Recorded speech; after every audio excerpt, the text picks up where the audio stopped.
Guys প্রথমে এই ভিডিওটা দেখে নিন। এই ভিডিওতে দেখানো হচ্ছে একটি পাইপ এবং বেলুনের মাধ্যমে কীভাবে ট্রেনের অবিকল হর্ন বানিয়ে ফেলেছে। সবাই আমরা এটা বানিয়ে ফেলি, দেখা যাক এটা হয় কিনা। সো গাইস ভিডিওতে যেসব লাগবে আমরা সব কিছু নিয়ে নিচ্ছি, চলেন এবার এটা বানানো যাক। সো গাইস প্রথমে এই পাইপটাকে যে এটা হচ্ছে বেলুনের ভিতরে ঢুকিয়ে দিতে হবে। গাইস দেখতে পাচ্ছেন প্লাস্টিকটাকে আমরা ঢুকিয়ে নিয়েছি এই যে। তো এবার হচ্ছে এটার সাথে পাইপটা বাঁধতে হবে। এই যে বেলুনের এইটা পাইপটার মধ্যে ঢুকিয়ে নিই। গাইস এটা হচ্ছে উপরে প্রথমে টেপ লাগিয়ে নিই। গাইস টেপ দেওয়া শেষ। এবার হচ্ছে আমাদের এইটারে এই মাথাতে নিয়ে আসতে হবে। গাইজ এবার এটার উপর হচ্ছে টেপ লাগিয়ে নিতে হবে। ভিডিওতে ঠিক এইভাবে দেখানো হয়েছে।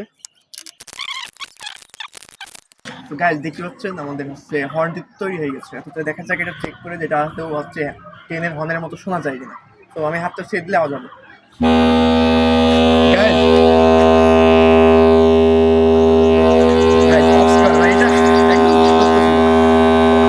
সো গাইজ ভিডিওটা একদম রিয়েল ছিল আর ভিডিওটা হচ্ছে খুব ভালো হয়েছে। তো ভিডিওটা লাইক করে দিন, চ্যানেলটিকে সাবস্ক্রাইব করে দিন এমন সব ভিডিও পাওয়ার জন্য। ধন্যবাদ।